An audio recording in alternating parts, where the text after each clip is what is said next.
मतदान होस तर किती किती दंगान, किती धुडकूस, किती बायांच्या नुसते गर्दी व्हायची त्या खातं काढायला बँकेत, इकडं तिकडं काय काय करायला. आणि मतदान झालं की झालं सगळं. अहो दिवाळीत सांगितलं होतं 11,000 रुपये देणार म्हणून. त्या 11च्या जाग्यावर निदान 1,500 तरी द्यायचे होते. राहू द्या 11,000. पण हे काहीच राहील.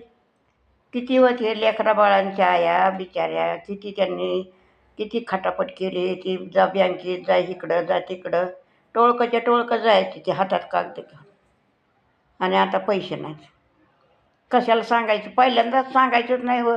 हे बारक्या पोरांचा खेळ असतोय ना, बारके बारके पोरं खेळतात पहिलीतले, तसा खेळ झाला हे तुमचा. राजकारण नाही, हे गजकरण आहे, गजकरण आहे का नाही? बरोबर आहे का नाही?